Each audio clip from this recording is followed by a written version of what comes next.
Salut la compagnie, et aujourd'hui, dans Impro Ciné Critique, je vais vous parler d'un grand film, un de mes films préférés, La Ligne Verte, réalisé par Frank Darabont. Alors qui est Frank Darabont? C'est monsieur adaptation ciné de Stephen King, puisque ce monsieur a quand même réalisé Les Évadés aussi, qui est probablement l'un de mes films préférés pour le coup, même au-dessus de La Ligne Verte, qui a aussi fait The Mist, qui est un bon film, pas extraordinaire, mais la fin est magnifique. Bref, ce mec, Frank Darabont, c'est aussi celui qui a co-créé, me semble-t-il, The Walking Dead. Voilà. Qui a depuis laissé son bébé à des scénaristes pas forcément très ambitieux ni inspirés, mais ça, c'est une autre histoire. Un réalisateur pas super connu donc, mais qui y est allé de ses chefs-d'œuvre, dont La Ligne Verte, The Green Mile en anglais, qui renferme un casting exceptionnel. Alors, bien sûr, il y a Tom Hanks, dans le rôle du gardien-chef, Paul Edgecombe. Tom Hanks, quoi. Rien à dire. Extraordinaire dans ce rôle encore. Le regretté Michael Clark Duncan. Clark Duncan. Pas facile à dire quand tu te concentres pas. Qui joue le rôle du colosse, le prisonnier colosse, mystérieux et fantastique, miraculeux. John Coffey. Bien sûr aussi, on a David Morse comme rôle du costaud, du gardien costaud. Doug Hutchinson dans ce rôle de jeune gardien sadique et complètement pervers, un méchant bien dégueulasse. Nous avons aussi James Cromwell dans le rôle de, non pas du berger dans Babe cette fois-ci, mais dans le rôle du chef de la prison. Michael Jeter, le regretté Michael Jeter aussi dans le rôle d'un des condamnés à mort, auquel on s'attache. C'est ça qui est intéressant dans ce film, c'est que les condamnés à mort sont ambivalents pour certains. Il y a aussi Sam Rockwell qui joue, lui, un vrai méchant, un fou, un tueur, qu'on pourra retrouver plus tard dans Moon, un film de science-fiction sous-estimé. Voilà, c'est Barry Pepper aussi. J'en avais parlé dans Il faut sauver le soldat Ryan, mais il est là. C'est un casting exceptionnel. Il y a même, alors c'est marrant parce qu'en le revoyant là, je me suis rendu compte, il y a Gary Sinise, je me souvenais, j'avais plus fait le rapprochement, mais c'est la première fois que Gary Sinise et Tom Hanks se retrouvent depuis Forrest Gump, dans une scène d'ailleurs, une seule scène. Et il y a aussi, et là je n'avais pas remarqué, je me souvenais plus qu'il y avait Harry Dean Stanton, un des acteurs fétiches de David Lynch, qui est décédé l'année dernière, et qui joue le rôle du concierge qui teste la chaise électrique. Mais c'est. Ouais, j'avais jamais fait le rapprochement. Sûrement parce que la dernière fois que j'avais vu La Ligne Verte, eh ben, je connaissais pas trop les films de David Lynch, ou même Twin Peaks. Comme quoi, c'est intéressant. Vous voyez, des revisionnages des fois. Bref, exceptionnel casting. Et un film remarquable, mais remarquable de A à Z.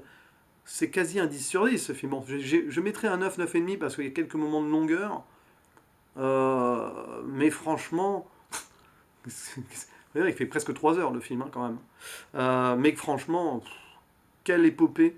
C'est une épopée sur la vie ce film, sur la vie et la mort, puisque ça parle des miracles de la vie, des choses horribles de la vie, et puis cette question, que devenons-nous quand l'heure vient, quand notre heure vient, et ça se pose cette question avec les condamnés à mort.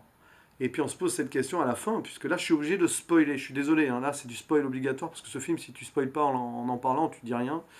À la fin, le vieux Tom Hanks, enfin, le vieux Paul Edgecombe, le gardien, qu'on retrouve à l'âge de 108 ans, en mode mais vais-je mourir un jour? Et mince alors, tous mes proches autour disparaissent. C'est une profonde tristesse, une lassitude de la vie à la fin, comme une peine qu'il doit expier parce qu'il est responsable indirectement. Enfin, c'est lui qui a prononcé la condamnation à mort de John Coffey, qui est clairement un être miraculeux dans le film, qui est là alors qu'il ne devrait pas être là puisqu'il est innocent, et qui réalise des choses exceptionnelles, qui sauve des vies, qui ressuscite même des vies.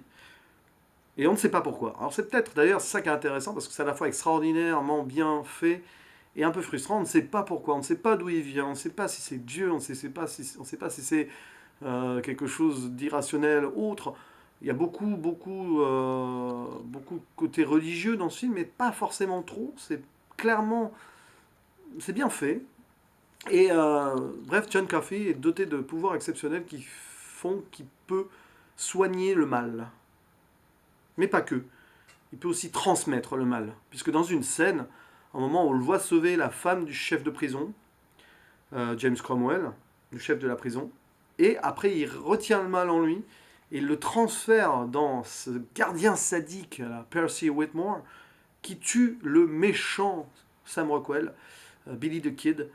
En gros, c'est la vengeance divine, c'est le doigt de Dieu, et c'est comme si John Coffey était Dieu lui-même, qui se permettait de sauver ou de prendre certaines vies. Il y a une sorte d'hyperbole là-dedans, d'allégorie. Mais on ne sait jamais, et d'ailleurs, tant mieux au final qu'on ne sache pas. Et il y a même cette souris, alors la souris Mr. Jingles, qui est le compagnon des derniers instants d'Édouard Delacroix, l'un des condamnés à mort, joué par Michael Jeter. Et ce condamné à mort, on arrive à l'aimer comme les gardiens de prison l'aiment, alors que quand même, il faut se poser la question, qu'a-t-il fait pour être là?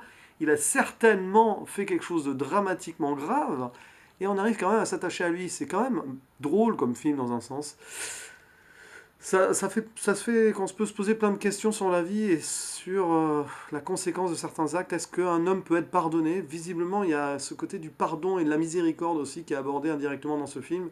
Quand on voit, par exemple, le personnage d'Édouard Delacroix, ou même celui de l'Américo-Indien, de l'Indien au début, parce que clairement, on peut aussi s'attacher à lui en rédemption ultime. Enfin, voilà, c'est intéressant parce que ce film fait aussi se poser la question sur la différence entre le bien et le mal. Est-ce que le mal est absolument mal? Pour certains, oui.